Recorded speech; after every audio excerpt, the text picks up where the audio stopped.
All right, so what I wanted to talk about today is this idea of infringing on ideas. And I'm going to do that with an article that I read about Olivia Rodrigo, up and coming pop singer, not necessarily up and coming because she is like off the charts now with everything that she's done. So I want to talk about some recent issues that she's had with plagiarism and copywriting and the idea that she could possibly be infringing on others' music and what that can mean for publishing, particularly remixed books.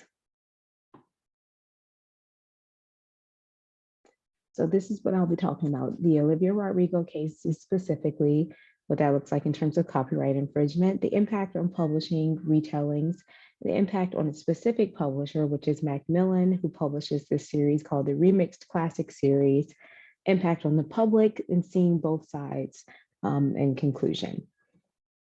So the specific issues that have been going on for Olivia Rodrigo, and there's a couple of different artists that she's been accused of copying, kind of goes back to, it started with the band Paramore. The specific song is Good For You. And then also her song Deja Vu has been compared to Taylor Swift, and one of her songs, I think it's called Cruel Summer.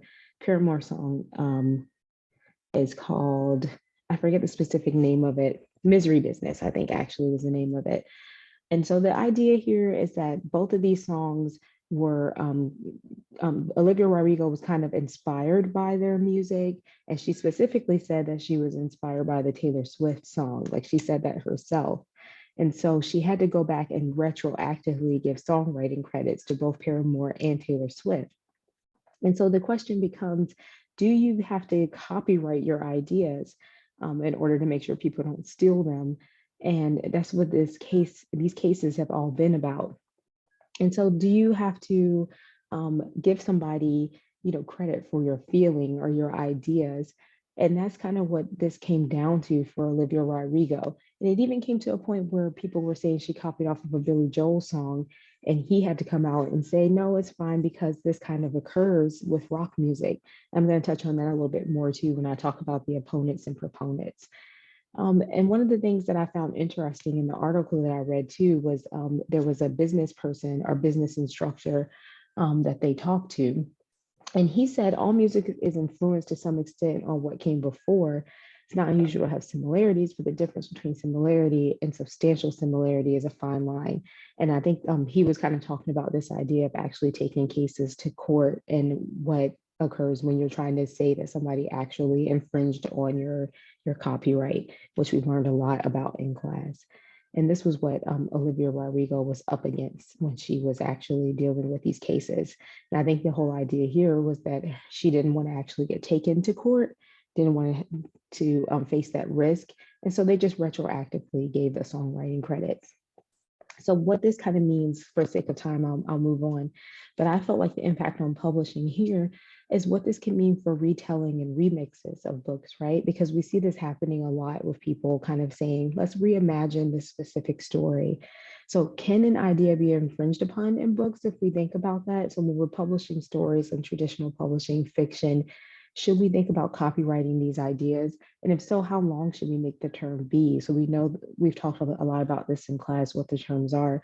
Should we lengthen those terms to make sure people don't take our ideas and steal them in terms of remixing and retelling? And then how much of an idea can you actually take before people are considering it theirs? If you think back to this Olivia Rodrigo case, because, it was just similar chord progressions. It was like yelling over a chorus that she was getting in trouble for and that she had to go back and give songwriting credit for. So, and this particular publisher, again, is Macmillan Publishing, the remix classics that I was thinking about. But luckily, their books that they're using are in the public domain. It's like Little Women, Treasure Island.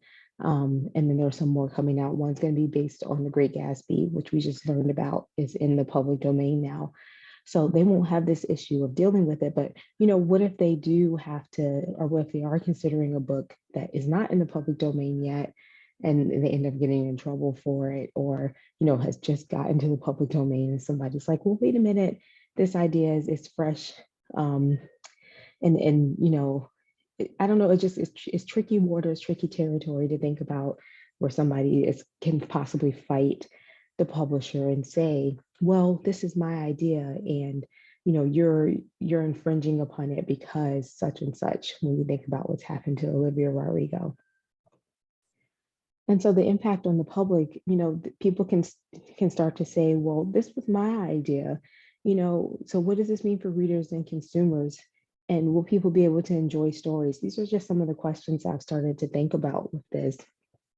If we're going to start thinking about, melodies and chord progressions being stolen and having to retroactively get credit for that, could somebody come out, if a book has come out, could they just say, well, I wrote that idea in my journal years ago and I published it in a blog, so I'm going to say you have to give me credit for that idea.